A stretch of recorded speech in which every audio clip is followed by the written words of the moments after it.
Chez Podspace, on vient créer le contenu. C'est la première chose en fait. Le départ, il est là. La création de contenu, pour moi, c'était vraiment la pièce maîtresse du puzzle. C'est marrant parce que j'aurais plutôt tendance à croire que ce serait plus facile de passer d'un business physique à un business en ligne plutôt que l'inverse. Peu importe leur stade au niveau de l'entrepreneuriat, ils vont quand même échanger avec toi pour savoir ce que tu fais. Il y a cette mentalité où, même si je suis là, j'ai toujours à apprendre de quelqu'un d'autre et un contact peut m'amener quelque chose. Enfin, la création de contenu, c'est un marché qui est estimé à 207 milliards de dollars, si je te dis pas de conneries. Je crois. Et je sais pas si les gens se rendent compte de l'opportunité qu'il y a aujourd'hui. ChatGPT a créé de millionnaires parce que ils ont donné l'accès gratuit à leur API à tout le monde. Donc on revient toujours aux choses principales. Je pense que la création de contenu, ça va être ça aussi. Donc là, on le voit avec le format long, le podcast, où c'est très peu édité. Tu vois, les skills de demain, je pense que ça sera plus de savoir prompter plutôt que de savoir coder, par exemple. Ouais, sûrement. Bonjour à tous, j'espère que vous allez bien. On se retrouve aujourd'hui pour un nouveau podcast, un épisode de Scale. Donc aujourd'hui, dans ce podcast, on va vous partager vraiment tous les secrets de scaling. Aujourd'hui, on a un invité très spécial qui nous a à cœur. Donc James, bienvenue à toi. Salut les gars, merci pour Bienvenue l'invitation. Ça fait trop plaisir. On est chez le king du podcast aujourd'hui. On est chez Podspace en tout cas. Bon alors, on veut tous savoir qui est James, qu'est-ce que tu fais, quel est ton parcours. Est-ce que tu peux nous en dire peut-être un petit peu plus sur toi? Ok, écoutez, du coup, on se connaît vu que vous étiez parmi les premiers clients de Podspace. J'ai 29 ans. J'aime pas trop les présentations parce que tu sais, on se définit tout le temps par le travail. Moi, je pense que je suis plutôt quelqu'un de créatif. Du coup, je vais me définir comme un créatif. Une personne qui aime créer des choses. Et une personne qui est beaucoup attachée aux relations proches, familiales, etc. Je suis beaucoup porté sur la famille. C'est quelque chose qui me tient vraiment à cœur. Et je suis entrepreneur du coup depuis l'âge de 20 ans. J'ai eu l'occasion de faire et de tester plusieurs business. Et là où on se trouve du coup, c'est Podspace. Je suis le cofondateur. Ça fait 1 an et demi qu'on existe. On a plus de 5000 clients du coup autour du monde. Et on met à disposition des espaces de création de contenu, donc pour les entreprises, pour les créateurs de contenu. Donc voilà, on aura l'occasion d'en parler pendant le podcast. Et je suis papa de 2 enfants, plus important. Ah, ça c'est un job à temps plein aussi. Hein. Ah, ça, les gens n'en parlent pas beaucoup, j'ai l'impression, mais c'est un vrai taf. Ouais, je peux comprendre. Bah, on aura l'occasion d'en parler. Tu as commencé où, toi, ton aventure entrepreneuriale qu'est-ce qui t'a créé le déclic, qui t'a fait passer peut-être d'un côté à l'autre? Et tu as commencé par quoi aujourd'hui? Si on définit le mot entreprendre par le fait de créer de la valeur, je dirais que j'ai commencé à entreprendre en vendant des chaussures au lycée, en cherchant sur Alibaba, tu vois. Mais sinon, après, j'ai eu ma première expérience vraiment quand j'étais en stage du coup, chez Weekendesk. Et à côté, du coup, avec ma femme, on a monté une première start-up qui s'appelait l'Armor Paris. Donc, c'était une boîte de location de style vestimentaire. Donc, en gros, on avait fait un site où tu avais tenue de travail, tenue de soirée, tenue pour un date. Et on faisait des box par abonnement. Mais si je te parle ça date. Hein. Et du coup, on avait passé un an sur ce projet. Malheureusement, ça n'a pas décollé parce que je pense que on manquait de maturité et de fonds aussi, surtout. C'est un projet qui demandait des fonds. Mais j'ai commencé par là, tu vois. Je m'intéressais un petit peu. En fait, je m'intéresse à tout. Je pense que c'est une de mes forces. Et du coup, j'aime bien essayer des choses, j'aime bien tester, j'aime bien créer. Donc, ça a commencé par là. Ok, donc pas peur de l'échec? Non, pas peur de l'échec. À l'époque, je me souviens, j'avais 10 000 euros, j'avais économisé pendant longtemps, on m'avait prêté de l'argent aussi. Et je les avais perdus, mais je n'avais pas eu le ressenti que c'était un échec. Au contraire, tu vois, pour moi, c'était vraiment une belle expérience et j'ai beaucoup appris de cette première expérience. Ok. Intéressant. Vas-y, Et Alex. du coup, donc, là maintenant, tu es dans la création de contenu. Et c'est à Ouais. partir de quand où tu t'es dit que tu allais te mettre sur ce segment-là? Parce que c'est un truc que tous les entrepreneurs ont besoin aujourd'hui. Et comment ça t'est venu? Comment ça m'est venu Après, je pense que tu vois, rien n'arrive par hasard dans la vie. Et chaque étape de ta vie t'emmène vers une autre étape. Donc, moi, c'est petit à petit, à la suite de ces premières expériences, ensuite, j'ai créé une chaîne YouTube. J'ai eu une première agence de marketing digital où j'aidais des infopreneurs, je faisais des sites web, etc. aussi. Et j'ai commencé à documenter tout ça sur YouTube. Mais parce que je voyais qu'il y avait de l'attraction sur YouTube, que tu pouvais fédérer une communauté. Et très vite, moi, j'ai compris que c'était important. Donc, j'ai commencé très tôt à documenter sur YouTube. Donc, la création de contenu, pour moi, c'était vraiment la pièce maîtresse du puzzle qui te permettait ensuite de vendre des choses à tout le monde, finalement, tu vois. C'était en quelle année ça? Ça, c'était juste avant le Covid, 2017-2018. Ok, quand même. Dans les prémices, je veux dire, de tout ce qui est documentation un peu. Ouais, vision ouais, ouais. publique. Bah, Yomi était déjà là depuis Ouais. un petit moment, tu vois. Donc, le dropshipping commençait un tout petit peu à exploser. D'accord. Et moi, je me positionnais sur la niche du SMMA. Il y avait déjà des Ouais, acteurs c'est qui ça. étaient dessus. C'est vrai que Ouais, ça a commencé à peu près à ce moment-là. ouais, Ouais, exactement. clairement. Ouais. Ok. En parlant de création de contenu, du coup, aujourd'hui, tu as toujours ton podcast, du coup, Ouais, si je dis toujours. pas de bêtises. Ouais, toujours. Ça s'appelle comment déjà? James et Shona. James C'est le et nom, Shona. mon prénom et le nom de ma femme. Enfin, de base, ça s'appelle Passe le plaid. Parce qu'en fait, on raconte des histoires avec un plaid, tu vois, mais on l'a renommé James et Shona pour marquer le branding fort, tu vois. Ouais, vous avez bien pété, vous avez plus d'1 million sur TikTok. On a si je dis pas de 900 000 bêtises. sur TikTok, 330 000, je crois, sur Insta, 50 000 sur YouTube, 80 000 sur Spotify, je crois, un truc comme ça. Ah, Donc, ça ouais, commence donc à- ça fait une belle audience maintenant. Et donc, du coup, c'est ça qui t'a entraîné du coup vers la création de Podspace aujourd'hui, créer ton propre podcast dans un premier temps? En fait, c'est pour ça que je te dis, en fait, chaque étape t'emmène vers une autre étape parce que avant de créer Podspace, Shona a eu l'idée de créer du coup le podcast James et Shona. Donc de base, on le faisait chez nous, sur le canapé, tu vois, je mettais les caméras, etc. On couchait les enfants et ça me prenait un temps monstre, moi, de mettre le setup de caméra, brancher la carte son, patati patata, et on finissait, tu vois, on était KO, il était 23h30. Et j'avais au moins 30 minutes ensuite pour tout ranger. Et à cette époque-là, j'ai mon pote, du coup, mon cofondateur, et je vais manger avec lui, et il me dit, j'ai un local, tu sais pas ce qu'on pourrait faire. Et j'avais vu une vidéo sur Instagram d'un contact à moi, que vous connaissez sûrement d'ailleurs, un infopreneur, qui est à Dubaï, et qui fait une vidéo, une VSL, je sais plus ce qu'il faisait, le décor, il était archi quali. Et je lui envoie un message, je lui dis, putain, faudrait que je retrouve ce message d'ailleurs. Et je lui dis, mais c'est archi quali, t'as investi dans du matériel? Il me dit, non, non, du tout, il y a un mec qui a ouvert un studio de podcast, et du coup, je vais là-bas pour créer mes contenus. Je dis, waouh, dinguerie, super malin le gars. Et je dis, mais ça doit exploser, parce que là-bas, il n'y a que des expats. Les gens sont portés sur l'apparence, en plus de ça, à Dubaï, c'est comme Miami, donc il crée beaucoup de contenu. Et je me dis, mais le gars, il doit cartonner. Et il me dit, ouais, le mec, il cartonne. Et du coup, je mange avec Eddie. Eddie me dit qu'il a un bien. T'as pas une idée? On fait un truc, un resto, je sais pas. Et je lui dis, non, vas-y, viens, on fait un studio de podcast. Et lui, il me dit, vas-y, je suis super chaud. Il était dans le domaine de la formation à l'époque. Et il avait un besoin aussi de créer des formations vidéo. Et du coup, le projet part de là, en fait. Tu vois? Donc, tout s'est goupillé. Toutes une les suite étoiles étaient logique, alignées. quoi. Ouais, c'était une suite Complètement. logique, totalement, tu vois. Et donc, du coup, toi qui as fait, on va dire, la transition du digital au business physique, principalement dans un premier temps, vous avez lâché, du coup, ce que vous aviez comme business annexe Non, moi vous, all in sur- j'avais une marque e-commerce qui s'appelait CoSmile, mais qui était en déclin. Ça tournait toujours. J'avais aussi un peu de formation qui tournait encore. J'avais le podcast qui commençait à bien marcher. Donc on n'a rien lâché, lui non plus. Et on a lancé ça en parallèle. Tu les as toujours, du coup, aujourd'hui là? J'ai plus la marque. La formation, j'ai arrêté aussi. Et du coup, là, maintenant, je suis focus à 100% sur mon podcast avec ma femme et sur Podspace. Et tu faisais des formations dans quoi exactement Sur le marketing digital, donc c'était du Marketing SMMA, tu vois. Comment créer son agence, comment prospecter, avoir ses premiers clients, tout ce qu'on voit actuellement sur les réseaux sociaux, tu vois. Ok. C'est marrant parce que j'aurais plutôt tendance à croire que ce serait plus facile de passer d'un business physique à un business en ligne plutôt que l'inverse. Ça l'est. Ça l'est, mais toi, Ça ça l'est. devait être marrant pour toi parce que tu as connu tout ce qu'il fallait sur le business en ligne et après tu as amené ça sur.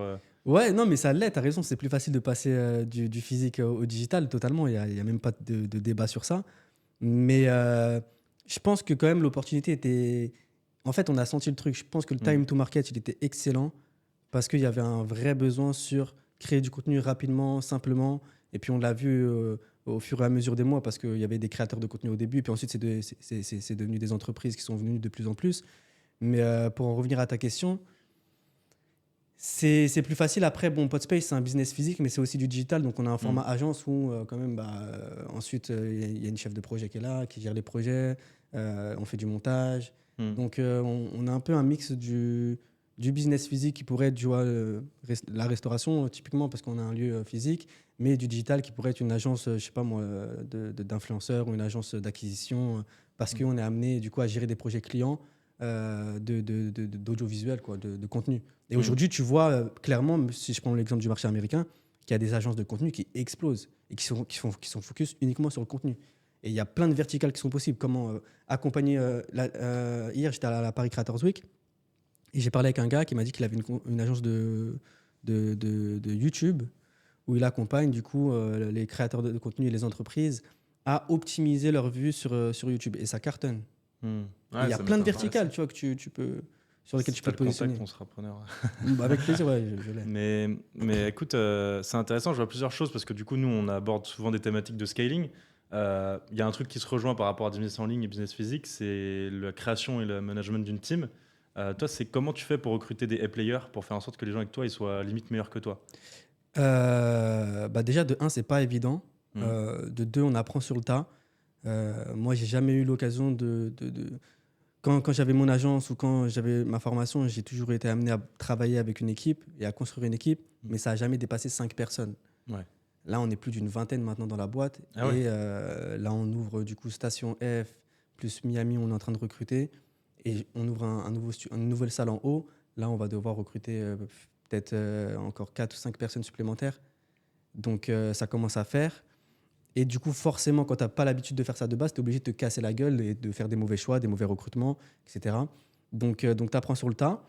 Et au bout d'un moment, tu comprends que le process de recrutement est important et que tu dois te former sur ça ou recruter une personne qui est formée sur ça.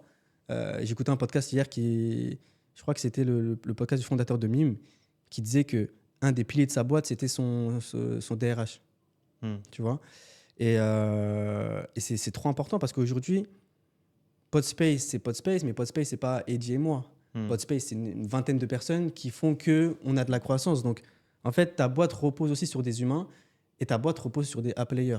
Donc, il y a une partie formation, il y a une partie management, il y a une partie aussi sociale parce que tu gères des humains.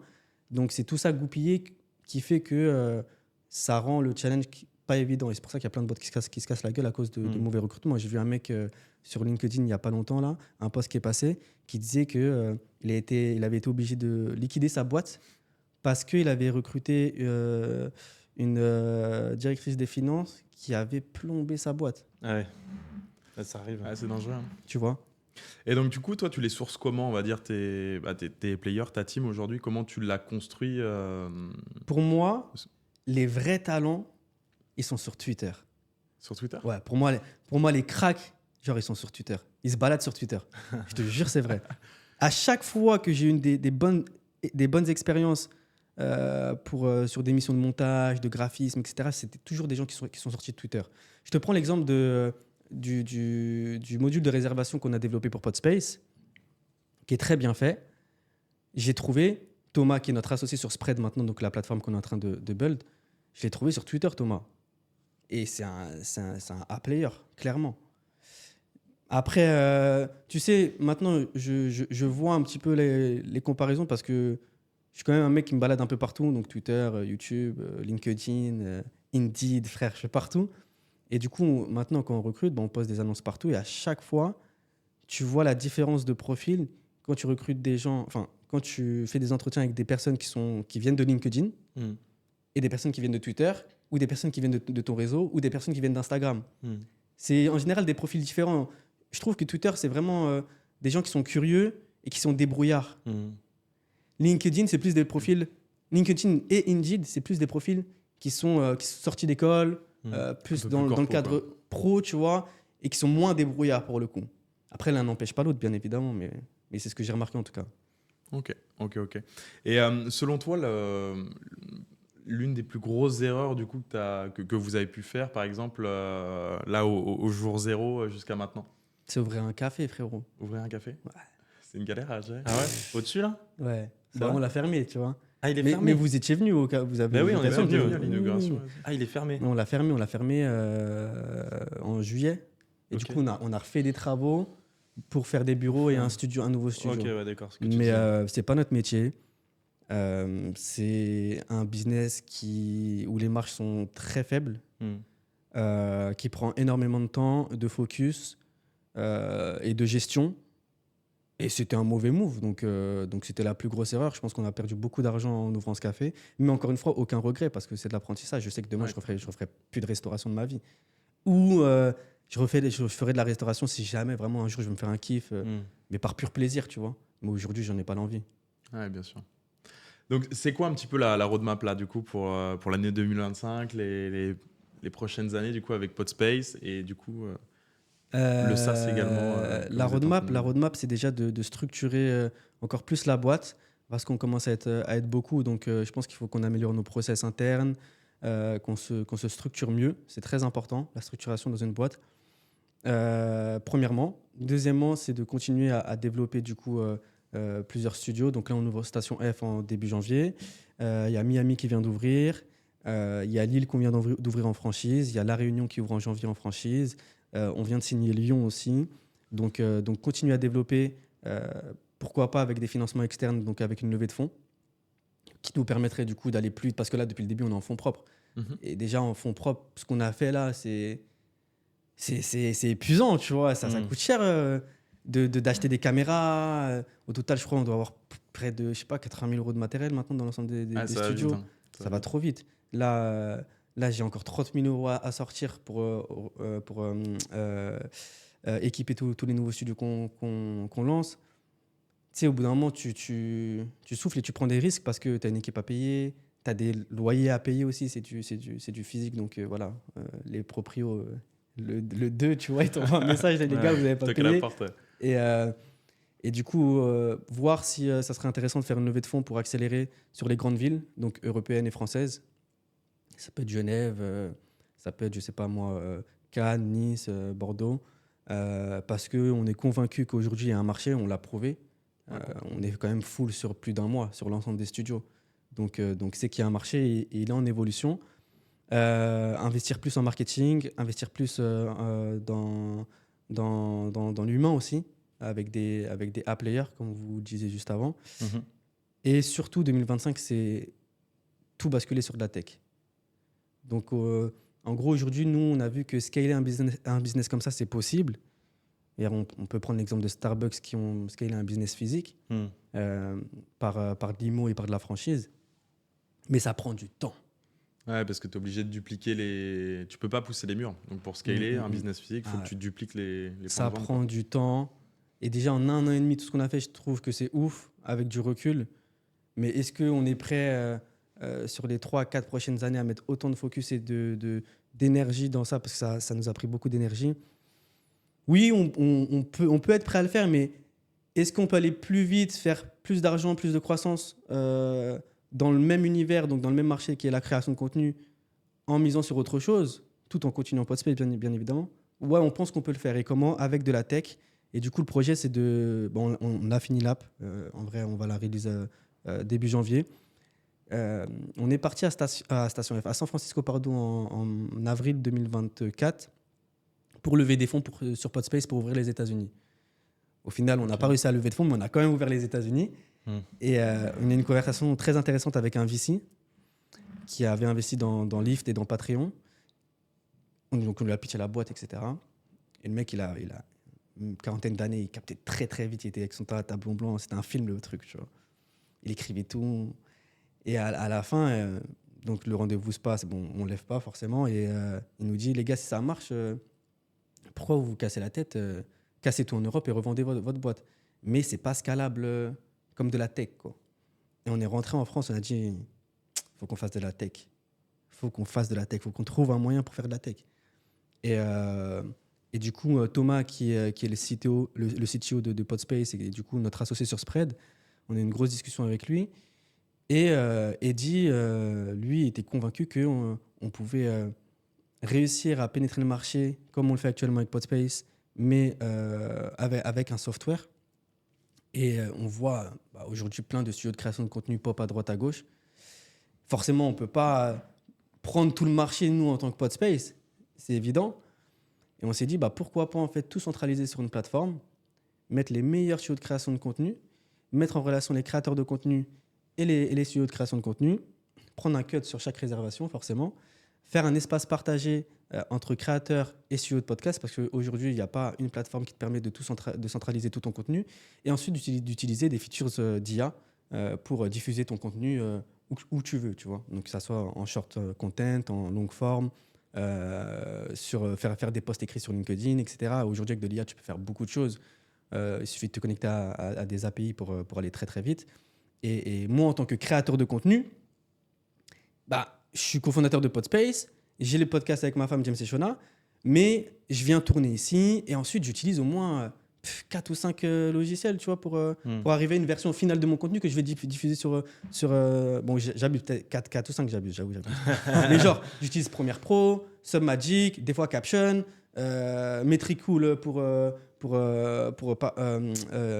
mince, je perds mes mots, pour regarder mes stats et programmer mes vidéos. Ouais. Donc ça commence à faire beaucoup et il y en a plein que j'utilise pas, que je pourrais utiliser.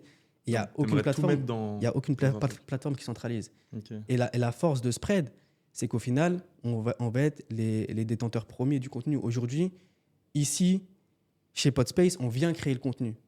C'est la pièce maîtresse, c'est la première chose en fait. Ouais. Avant de diffuser, C'est le départ, ouais. voilà, d'envoyer sur Submagic ou Pusclip pour faire des shorts, le départ, il est là, tu vois, il est ici. Et si nous, on arrive à absorber tout le contenu de tous les studios du monde grâce à la marketplace et ensuite sur la plateforme, récolter le contenu, le partager aux clients, mais ensuite construire des features qui vont lui permettre ensuite de diffuser. Normalement, logiquement, c'est un banger, tu vois. Donc ton pari, il est plus sur le fait de faire des podcasts et que les gens continuent à faire des podcasts en ligne, plus seulement là-dessus, mais sur toute la création en fait de contenu de manière générale. Ouais, et il est vraiment sur la création de contenu. Il y a aussi une feature sur laquelle on parie beaucoup, qu'on va aussi lancer dans la version bêta, c'est la mise en relation de vidéastes et de créateurs de contenu.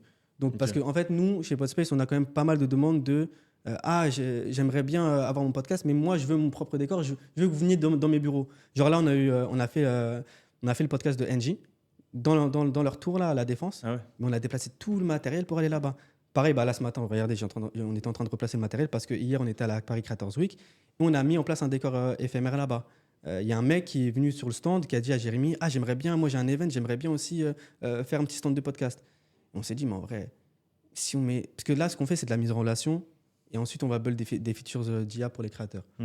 Mais à partir du moment où tu mets en relation les créateurs de contenu et les studios de podcast, tu peux aussi mettre en relation les vidéastes et les créateurs de contenu pour que l'un se déplace à l'autre. Ouais, complètement. Tu vois ?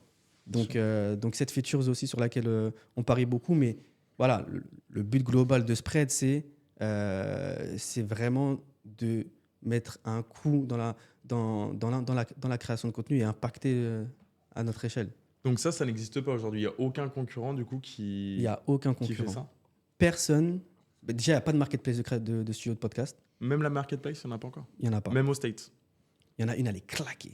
Mais quand je te dis elle est claquée, elle est vraiment claquée. En fait, c'est une marketplace tu ne peux pas payer dessus. Enfin, c'est juste, tu vois tous les studios de podcast qui existent.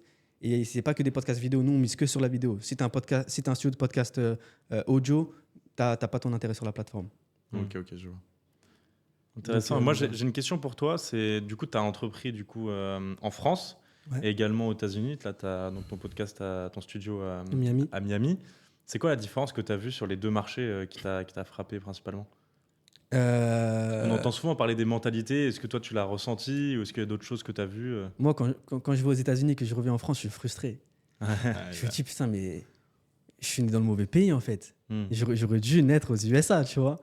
Ça va trop vite, c'est impressionnant. Après, c'est une mentalité qui est différente, c'est une façon d'entreprendre qui est différente aussi. Là-bas, tout va très vite, les contacts se font très très facilement, mais les gens ne sont pas vrais. Oui, c'est beaucoup Ils te demandent comment ça va, ta journée et tout, mais voilà. C'est des habitudes, quoi. Voilà, c'est de la fausse relation que tu entretiens avec les gens. Mais par contre, pour avoir un contact, c'est très très facile. Il suffit de réseauter un minimum, de sortir un petit peu, et tu peux te retrouver demain avec, je sais pas moi, j'étais en boîte avec 6ix9ine à côté de moi, et genre normal, tu vois. Et je parlais avec lui normal. Ça va trop vite les États-Unis, c'est impressionnant. Et les gens, peu importe leur stade au niveau de l'entrepreneuriat, ils vont quand même échanger avec toi pour savoir ce que tu fais. Parce qu'il y a cette mentalité où, même si je suis là, j'ai toujours à apprendre de quelqu'un d'autre. En tout cas, moi, c'est ce que j'ai ressenti. Et un contact peut toujours m'amener quelque chose. C'est vraiment ça que je ressens là-bas. Et quand je reviens en France, les gens ils sont plus sur la réticence, ils sont méfiants. Les Français sont méfiants. Ouais, complètement. C'est des mentalités complètement différentes. Après, attention, aux États-Unis, il y a beaucoup de, en tout cas à Miami plus particulièrement, il y a beaucoup de menteurs, beaucoup de gens qui fake, mais fake Ouais. de ouf, genre. C'est un peu le Dubaï des States, non? Ouais, mais c'est clairement ça, c'est le Dubaï des States. Donc, faut faire attention aussi à qui tu rencontres. Il y a des gens qui peuvent te faire perdre ton temps très, très rapidement. Ouais, bien sûr. T'envisages potentiellement de partir à l'étranger, toi, ou tu comptes rester en France hein? Non, moi, je compte pas rester en France. Après, moi, j'ai ma petite famille ici. Je suis très proche de ma famille, comme je l'ai dit au début. J'ai 2 enfants. Donc, bouger pour moi, c'est une grosse décision. Donc, il faut qu'elle soit mûrement réfléchie. Mais on va pas se le mentir, fiscalement parlant, la France n'est pas un pays pour les entrepreneurs. Et quand je vois, là, il y a 2 mois, j'ai vu que la flat tax était passée de 30 à 33%. Bah, moi, ça me fait chier. Ouais, je peux comprendre. Parce que je suis un entrepreneur, j'ai des boîtes en France. Donc, j'ai l'impression on fait rien pour nous arranger. Des fois, je te jure, je reçois des lettres, des impôts, je sais même pas c'est quelle taxe qui. Je te jure. Ouais, La dernière fois, j'ai super. découvert une taxe, je savais même pas qu'elle existait. Et je me dis, au bout d'un moment, enfin, tu es là, tu crées de la valeur, tu crées de l'emploi, tu participes au PIB de ton pays, mais derrière, ils font rien pour t'aider. Même, tu vois, si je parle du point de vue formation des entrepreneurs, je trouve que c'est très léger. Il n'y a qu'à voir les plateformes, enfin les impôts. Putain, je vais me manger un contrôle, moi. On va pas donner l'adresse. Les impôts, le site, il n'est pas optimisé. C'est enfin, c'est pas compliqué, mais tu dois fouiller sur le site des impôts pour faire tes déclarations, etc. Je parle. Il n'y a rien qui est facile, j'ai l'impression, pour les entrepreneurs en France. Ouais, complètement. Donc, est-ce que je vais rester là? Non, ça c'est clair et net que je ne resterai pas en France jusqu'à la fin de ma vie, même si voilà, c'est mon pays de naissance, c'est le pays qui m'a vu grandir. Donc, j'aime mon pays. Je suis français et malgré ça, bah, ça m'a quand même beaucoup apporté. Tu vois, je peux pas cracher sur la France. Mais fiscalement parlant, pour les entrepreneurs, c'est dur. Il faut dire la vérité, c'est très dur.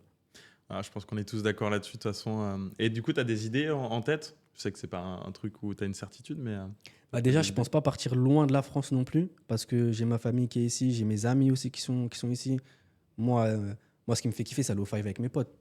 Tu vois, Dubaï, c'est bien, on va rouler en grosse caisse et tout, mais si je peux pas faire un five le dimanche avec mes potes, ça va me foutre le seum, tu vois. C'est sûr. Donc un pays qui est pas trop loin. Dubaï, parce que j'ai des enfants et je suis jamais allé à Dubaï, hein. Mais je pense que je vais visiter dans pas longtemps. J'ai des enfants, c'est multiculturel et c'est la sécurité surtout. En tout cas, c'est les retours que j'ai eu moi personnellement. Complètement.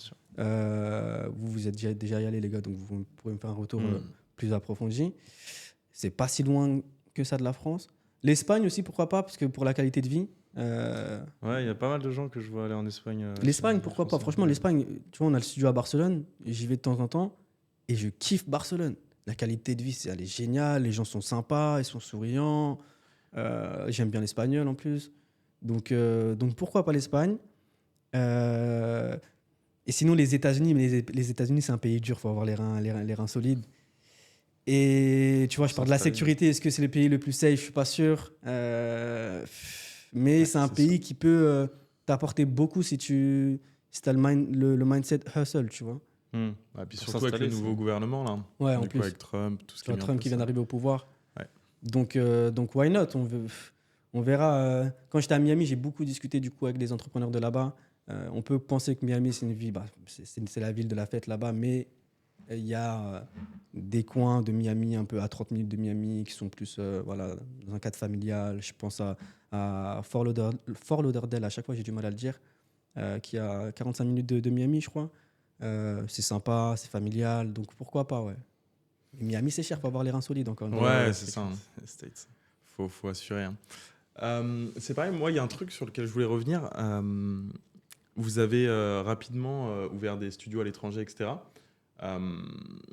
Est-ce que, comment dire, pourquoi par exemple vous n'avez pas capitalisé déjà sur sur la France plutôt que parce que le fait d'ouvrir à l'étranger, c'est peut-être plus compliqué à piloter à distance. Ça demande de rentrer sur un nouveau marché que vous connaissez pas forcément, etc. Avec un petit peu de recul, aujourd'hui, est-ce que tu referais les choses dans le même sens par rapport à ça? Bonne question, ça. Est-ce que je referais les choses dans le même sens? Je pense que je les referais dans le même sens, ouais, parce que quoi qu'il en soit, encore une fois, ça reste de l'expérience, tu vois. Donc, Bon, en vrai, ouais. Maintenant, c'est pas évident de piloter à distance. C'est pas évident de piloter à distance. Tu dois avoir des personnes solides qui sont sur place. Mais quoi qu'il en soit, ça reste ton business. C'est toi qui le connais mieux que quiconque. Donc, faut piloter déjà la France, plus piloter les autres pays. C'est pas évident. Et c'est pour ça qu'il y a beaucoup d'entreprises qui se cassent la gueule quand ils veulent internationaliser. Et quand ils pénètrent d'autres marchés. Il y en a qui mettent 10 ans avant d'aller sur un marché. Nous, on l'a fait au bout de un an et demi. Est-ce qu'on va réussir? Je ne sais pas, j'espère. En tout cas, l'Espagne, ça commence à bien prendre. Miami, on vient d'ouvrir. Mais moi, tout ce qui me rassure, c'est de valider qu'il y a de la demande. Une fois qu'on valide qu'il y a de la demande et qu'on arrive à obtenir de la croissance, même si c'est un tout petit peu de croissance, ou même si on passe de 5 à 7 000 euros sur le studio en Espagne ou peu importe, il y a de la croissance. Donc, c'est qu'il y a un marché. Moi, ça me rassure et c'est juste que je me dis dans ma tête, OK, on doit juste mettre en place les bonnes actions pour le marché en question et il n'y a pas de raison que ça ne marche pas. Après, j'écoutais un podcast, je crois, d'une personne qui avait du coup un business en France qui s'était exporté du coup c'est le podcast du gars de Superprof. Ils sont présents dans je ne sais pas combien de pays. Trop fort, le gars. Ah ouais. Et il disait que logiquement, je fais tel chiffre d'affaires en France. Je sais qu'en Espagne, je dois faire 80% du chiffre d'affaires français parce que l'Espagne, le marché est plus petit. Aux USA, je dois faire 50% de plus, voire 100% de plus parce que le marché est gigantesque, tu vois. Ouais. Donc, c'est un peu aussi comme ça que je pense. Si en France, tu vois, sur deux studios, on fait 100K, en Espagne, logiquement, sur un studio, je dois faire quand même pas mal. Et donc là, tu lances un logiciel, Spread, donc on va dire marketplace de création de contenu, notamment avec les podcasts. C'est quoi les étapes pour lancer un SaaS du coup? Quand on est là, tu as l'idée. C'est quoi les étapes pour lancer concrètement Tout dépend comment tu vois la chose. Je sais qu'il y en a beaucoup qui sont en mode... Après, ça, c'est plus des profils dev. OK, j'ai une idée, je dev, je réalise en public la bêta, j'ai des retours des users, j'itère, tu vois, je me concentre sur des features qui marchent. Et petit à petit, j'arrive à construire un produit final qui est propre. Okay.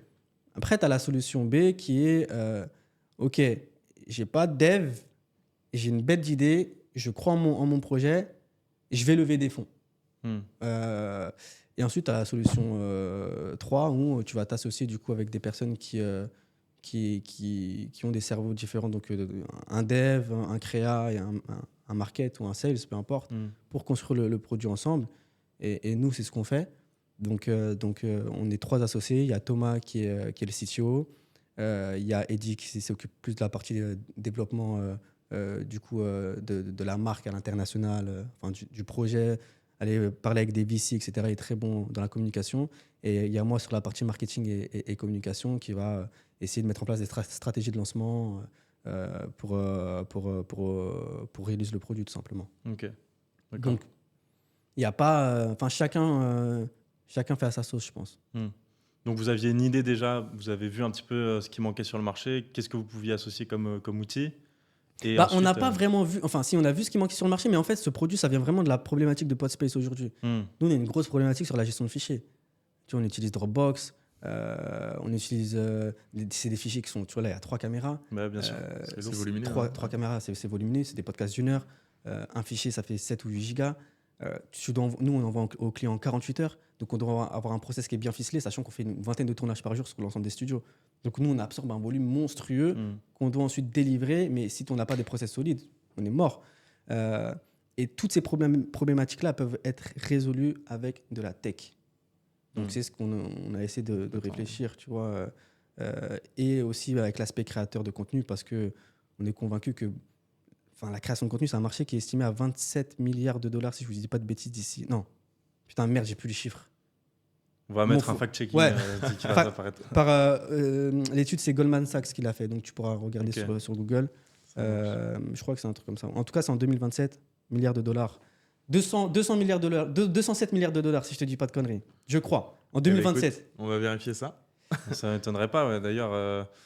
on va revenir là-dessus après, mais du coup, donc là, toi, t'en es où concrètement avec le logiciel? C'est quoi l'étape actuellement? Donc là, on a fini la bêta. Donc sur la bêta, il y aura la partie marketplace avec plusieurs studios de création de contenu qui seront disponibles sur la marketplace. Le on-demand service, donc où tu pourras être mis en relation avec un vidéaste, le booker, qui vienne sur place, tourner ton podcast, etc. La partie paiement, forcément. La partie mise en relation de créateur, donc si tu vois un créateur sur la plateforme, tu kiffes son contenu, tu peux lui envoyer un message. Et la partie aussi gestion du calendrier, gestion de fichiers. Donc, il y aura un espace partagé. Le studio pourra uploader les fichiers clients sur l'espace partagé. Le client reçoit une notification, vos fichiers sont disponibles. Et on est en train de finir la partie IA, où il pourra directement récupérer des shorts déjà édités et diffusés sur les plateformes. Après, encore une fois, c'est une grosse plateforme, c'est beaucoup de features. Et nous, on attend des premiers users de « OK, ça, j'en ai pas vraiment besoin. Ça, j'en ai beaucoup besoin. » Et ça se trouve, demain, un spread, ça sera une plateforme qui sera totalement différente. Sûr, on sera focus que sur une verticale. Tu vois, au début... Après, nous, on prend un peu le truc dans le sens inverse. Je sais que Sub m'a dit qu'on commençait avec des subtitles, tu vois. Et aujourd'hui, on commence à faire plein de verticales différentes. Nous, c'est vrai qu'on prend le projet en sens inverse et on verra ce que ça va donner. Mais quoi qu'il en soit, on est convaincu d'une chose, c'est que Podspace a déjà validé une grosse problématique qui est créer du contenu rapidement, facilement. Ouais. Ça, c'est clair et net. Carrément. Donc, on pense qu'on peut amener déjà beaucoup de trafic à tous les studios de podcast de France, déjà, dans un temps 1, grâce à Podspace qui va donner l'impulsion. Ouais, totalement. Puis après, de toute façon, oui, tu vas te nicher petit à petit. Ouais. C'est le marché qui fait l'offre, comme on dit. Exactement, donc, exactement. Ça va affiner la chose. Ouais. C'est un peu comme un tunnel de vente en physique, en fait. Podspace, aujourd'hui, ça vous ramène des clients, etc. Vous pouvez les upsell sur vos tools, etc. C'est ça. C'est plus ça. C'est ça. Je suis convaincu que moi, tu vois, il y a des grosses boîtes qui viennent tourner chez nous. On a eu KPMG la semaine dernière, NG, Penny Lane. Je pourrais t'en citer plein. Même des personnalités, même. Hier, il y avait Anthony Bourbon, Tony Parker. Il y a Alibaba aussi. Tony Parker a tourné pour Alibaba, pour une ad. Des stars de rap, François Hollande, c'est une dinguerie. Excellent. Malik Bentala. C'est clair, ça montre clairement qu'il y avait un besoin. Il y avait une demande sur le marché. Il y avait pas Mais je pense qu'on a aidé à créer ce marché parce que les gens n'étaient pas habitués à réserver des studios de création de contenu. Et c'est ça, en fait, le vrai challenge aujourd'hui. C'est que j'espère que dans 2, 3, 4 ans, ça sera normal de réserver un studio de création de contenu et que quand tu discuteras avec ton pote qui te dira « tu fais quoi demain ?»« je vais tourner du contenu à tel studio. » Oh, ok, ça sera normal, genre. Tu vois, comme je vais chez le coiffeur. Ouais. Et si on arrive à ce moment-là, je sais que c'est jackpot. Après, il n'y a pas de raison, en vrai, quand tu regardes aux States, je regardais l'autre fois les Jake Paul ou un peu les premiers à avoir lancé leur podcast, ça fait déjà 5 ans qu'ils ont leur podcast, etc. Vrai. Et je pense qu'en 2024, en 2025, tout le monde devrait avoir un podcast, quoi. C'est ça qui les a fait péter, notamment Jake Paul, la Prime, machin. Les vlogs, c'est comme ça. C'est ça qui l'a fait péter. Pareil pour Andrew Tate, il est passé dans tous les podcasts qui puissent exister, il dit des dingueries partout, etc. C'est aussi en partie ça qui l'a fait péter. Des Alex Hormozy, c'est pareil, c'est une grande partie de son acquisition. Je me suis un peu intéressé à comment il avait un peu depuis Gym Launch et puis après acquisition.com, etc. Et c'est en partie aussi les podcasts. Donc, d'ailleurs, c'est quoi, si on devait parler de la création de contenu, donc c'est un truc de toute façon qui a une tendance à continuer, même à exploser encore. Pour toi, 2025, c'est quoi l'axe sur lequel il faut se focaliser? C'est quoi un peu l'avenir de la création de contenu pour toi? Si là, on devait se positionner, tu vois, être précurseur d'un truc. C'est l'IA. Il n'y a même pas de sujet. Ah ouais, c'est l'IA. Je ne sais pas si vous avez vu hier Sora qui a dévoilé du coup l'outil. Du tout. J'ai pas vu. Oh là là, regarde après le podcast, tu vas flipper. Mais j'étais choqué, moi, du truc. Ah, mais si, on en a parlé tout à l'heure. Oui, on en a parlé tout à l'heure. Je suis con. Sora. J'ai été choqué. Moi, ça m'a choqué. Et je ne sais pas si les gens se rendent compte de l'opportunité qu'il y a aujourd'hui. ChatGPT a créé plein de millionnaires pour moi. Parce que ils ont donné l'accès gratuit à leur API à tout le monde. Enfin, je ne sais pas s'il est gratuit, l'accès. Je peut-être dit. Il y a une version gratuite payante. En tout cas, voilà. Il y a l'accès à l'API qui te permet du coup de créer des outils à partir de ça. Donc, ça a créé plein de millionnaires. Ça, c'est sur la partie IA textuelle, on va dire. Là, ils viennent quand même de release un truc qui va potentiellement révolutionner l'ère de la création de contenu, voire cinématographique. Enfin, on parle de vidéos générées part de l'intelligence artificielle de 20 secondes. Et c'est sur un produit qu'ils viennent de lancer. Mais pour moi, c'est une dinguerie. Le produit, il vient d'être lancé et c'est déjà un banger de fou. Enfin, je sais pas si tu as vu des exemples. Moi, je trouve ça trop, trop impressionnant. Et je sais qu'il y a plein d'opportunités. Tu sais, moi, je trouve que l'entrepreneuriat, c'est toujours des vagues. On a eu la vague des NFT, ça a créé plein de millionnaires, bon, plein de scams aussi, forcément. Il y a vague des cryptos et le bull run. Il y a plein d'opportunités. Il y a le dropshipping, l'e-com, tu vois, la création de contenu, les agences, l'IA maintenant, le Web3, l'OFM. Bah oui, mais l'IA, là, tout le monde parle que d'IA. Tu vois, aux États-Unis, ils parlent que d'IA. Il y a de l'IA partout. Est-ce que tu peux préciser, du coup, c'est quoi Sora qui est sorti hier? Ils ont fait un truc. C'est quoi exactement, en gros? Parce que j'ai pas trop compris. En gros, c'est des vidéos qui sont générées par de l'intelligence artificielle, mais c'est des vidéos qui sont ultra réalistiques. Genre, tu leur donnes un échantillon de toi, par exemple? Tu mets ton prompt. En fait, c'est comme si tu utilises ChatGPT, tu mets un prompt. Fais-moi une vidéo d'un chat qui fait du skate dans une forêt. En fait, il faut que je te la montre, la vidéo, sinon tu vas pas voir la Il faudrait qu'on mette un petit extrait là à l'écran, ce serait bien. Mais tout à l'heure, il disait qu'il y avait une rencontre entre Trump et Macron. Ah oui. Mais ça, on a déjà vu des trucs comme ça, un peu des vidéos comme ça, on en voyait souvent dans des shorts ou quoi. C'est vrai que sur TikTok, ça circule pas mal, il y a pas mal de trucs. Donc là, c'est vraiment genre, tu promptes et tu lui dis, ouais, je sais pas. Mais c'est impressionnant. Hier, je me baladais sur Twitter, donc il y a tout ce qui se passe avec Puff Daddy et Jay-Z en ce moment qui remue la toile.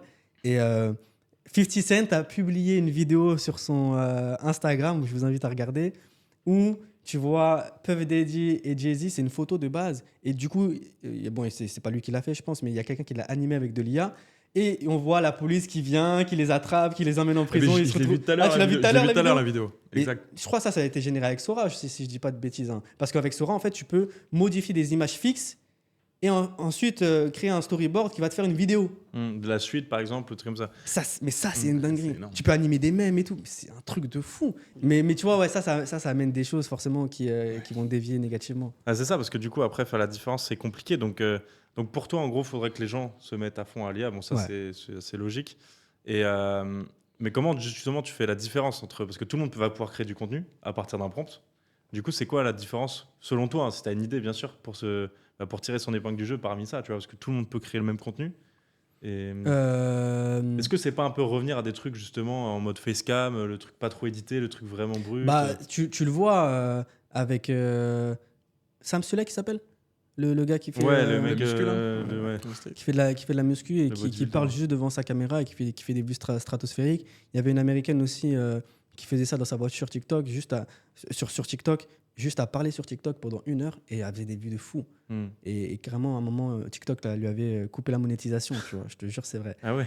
Donc, je pense que... c'est trop d'argent. Tu sais, on revient toujours aux choses principales. Ça a toujours... Enfin, le cycle de la vie, j'ai l'impression qu'il est un peu comme ça.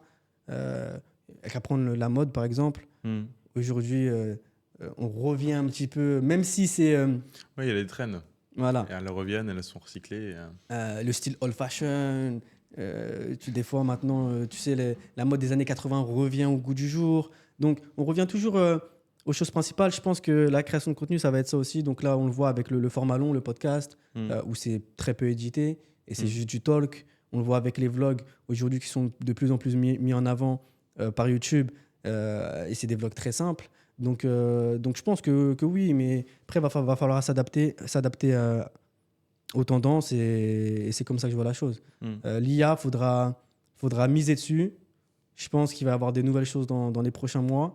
Maintenant, j'ai pas vraiment d'idée sur comment intégrer l'IA dans ton contenu sans que ça fasse trop... parce que ça reste quand même compliqué à faire, je trouve. Je sais qu'il y a un Américain qui le fait super bien. C'est un skill de savoir prompter, c'est sûr. C'est un skill. Ouais, donc ça, faut le développer, c'est sûr. Mais il y a des gens qui font des trucs sympas. Je prends l'exemple de Shuban. Ah, c'est le gars qui est... Bah, tu me le montrais sur la chaîne YouTube, je crois. Qui est expert en IA et un Indien, c'est ça? Je crois, ouais. Ouais, il est très chaud. Et il est très fort, tu vois. Et j'ai regardé une de ses dernières vidéos où il utilise son visage, il met un prompt, c'est sa voix, mais en fait, il fait même pas la vidéo. En fait, c'est juste de l'IA et c'est archi bien fait. Tu vois, les Donc, skills de demain, je pense que ça sera Ouais. plus de savoir prompter plutôt que tu vois, de savoir coder, par exemple. Ouais, sûrement. S'il y a des skills à apprendre, ouais. Sûrement, ouais. Mais c'est très, très intéressant. Pour toi, James, parce qu'on a tous compris qu'avoir un podcast, c'était essentiel et que voilà, ça procurait un avantage concurrentiel. Comment on lance un podcast à succès? C'est quoi les étapes? Qu'est-ce que tu conseilles? C'est bien ce Les qu'on gens qui fait peuvent là le regarder. Franchement, c'est bien. C'est bien, c'est génial, les gars. Il faut juste être régulier pour moi. Il faut être quoi? Régulier. Régulier. Régulier, c'est très important. Rester naturel, rester simple, être soi. Comme ça, tu attires des gens qui te ressemblent. De toute façon, il y a une stat par rapport à ça. Le top 1% des podcasts, c'est au bout de 21 épisodes, si je dis pas de bêtises. Ouais, exactement. C'est Ça, Mr ouais. Beast qui disait regardez pas vos stats au bout du 10e épisode, regardez vos stats au bout du 100e épisode. Et là seulement vous regardez vos stats. Sinon vous allez décourager. Au début, tu peux pas, à part s'il y a toujours le facteur chance sur YouTube. À part si tu fais 10, 15, 20, 30 000 vues sur la première vidéo. Mais les premières vidéos sont censées ne pas marcher parce que personne ne te connaît. Et c'est normal en fait. Après, il y a toujours des petites astuces où forcément tu publies ton format long, tu découpes en format court, tu diffuses sur TikTok. Mais ça aussi, c'est un vrai travail d'analyse. Donc il faut analyser les moments les plus percutants et ceux qui auront tendance à être le plus viral. Donc voir si à un moment tu as des choses qui peuvent être controversées, qui peuvent engager en commentaire. Nous, le podcast avec Shona, il a explosé parce que on parle de déjà l'intro, enfin le hook, c'est suis-je mauvais. Donc déjà, tu dis ah putain, ils sont là pour juger des gens. et ensuite, c'est tout le temps des histoires de fous, tu vois. Suis-je mauvais? Je sais pas, moi je vais dire une bêtise, mais suis-je mauvais parce que j'ai pas invité mon frère à mon mariage parce qu'il flirtait avec ma meuf. Ah, Tu vois. Ouais, donc ça fait Forcément, et puis c'est des sujets qui peuvent toucher tout le monde. Donc nous, on est mainstream, c'est pour ça que ça a explosé aussi. Mais rester régulier, rester soi-même, créer, passer à l'action, c'est comme le business. L'action, c'est la chose qui peut rapporter le plus, que ce soit en opportunité ou que ce soit en argent. Et juste faire, en fait. Être constamment dans l'action. Constamment dans l'action. Et ne pas avoir peur de se tromper, de mal faire les choses. Les choses ne sont pas parfaites, quoi qu'il en soit. On fait toujours des choses qui sont pas parfaites, tout simplement. Faut chercher un autre mot, mais là, faut pas chercher la perfection. Tu sais, moi, j'aime pas trop les gens qui sont trop dans le détail. Parce qu'en général, c'est des gens qui ne passent pas au final à l'action. Ouais, complètement. Je suis 100% aligné là-dessus. Je préfère faire une chose à moitié, mais au moins, je préfère la faire. Que faire une chose parfaite, mais je vais la faire au bout de 6 mois. Moi, je vais la faire à moitié, mais au moins, au bout d'une semaine, je serai fixé. Hein. Ça sera fixé dans 6 mois. Ah, c'est clair que ça tue des gens, hein, tu vois, même pour lancer un business ou peu importe. T'attends que ça soit parfait, rien n'est jamais parfait, comme tu regarde. dis, et au final, tu perds du temps. En fait, Mais de ouf. c'est perdre du temps. En vrai, les gars, regardez, Podspace. Je suis désolé, mais c'est pas parfait. Hein. Il y a du scotch ici. La lampe ici, elle est... Non, mais il faut dire la vérité. La lampe ici, elle est bancale. Le feu, c'est même pas un vrai Le derrière. feu, c'est même pas un vrai. Le tableau est posé sur un tableau. Tu vois, mais c'est pas pour autant que ça ne marche pas. Tu vois, et j'avais cette discussion, je sais plus avec qui, je sais plus si c'était avec mon associé ou quelqu'un de la boîte, où je disais, ouais, si on lève des fonds, on refait tous les studios en mode clean. Mais en vrai, est-ce que c'est une bonne idée? Non, parce que ça va nous coûter de l'argent, ça va nous rapporter de la croissance. Non, ça va juste améliorer l'image. Si ça marche comme ça, laissons comme ça, continuons à faire comme ça, et investissons l'argent, je sais pas, dans du marketing ou dans d'autres ouvertures, tu vois. Donc, les choses ne sont pas parfaites, mais les choses marchent. Et tant que les choses marchent et que rapportent de la croissance, bah, c'est good. Ouais. Prioriser, quoi. C'est pas évident de savoir, de se focaliser sur les tâches qui sont parfois ennuyantes, mais en vérité, c'est celles qui payent, quoi. Nous, on l'a vu d'ailleurs, et c'est vrai que c'est important de ne pas se dissiper sur des choses que t'as l'impression que ça va faire la différence, mais en fait, c'est le 5%, quoi, et c'est pas ouf, alors que t'as le 80% qui est vraiment intéressant à faire et à focus. Complètement. Bah, écoutez les gars, merci sur ces belles paroles. Merci beaucoup pour ton temps, James. Merci les gars, c'était cool. Et puis écoute, on espère te revoir potentiellement sur le podcast. Bah avec plaisir. Et puis les amis, s'il vous plaît, passez à l'action, sortez de ce podcast et créez le vôtre. Donc voilà, on se retrouve très prochainement pour un nouvel épisode. Ciao les Où est-ce gars. qu'on peut te retrouver, si, juste avant de finir peut-être Bah, sur YouTube, sur Insta, Un lien que tu veux partager, James, quoi James Alley et sur LinkedIn. Bon, en vrai, je suis Twitter, je suis présent partout. Bon, bah, on Donc, mettra tout. ouais. Écoutez, vous avez toutes les informations de James en description. Merci les gars, c'était On cool. te en souhaite tout tout cas. le succès du monde. Merci bah, également en tout cas. Merci beaucoup. Yes. À plus tard.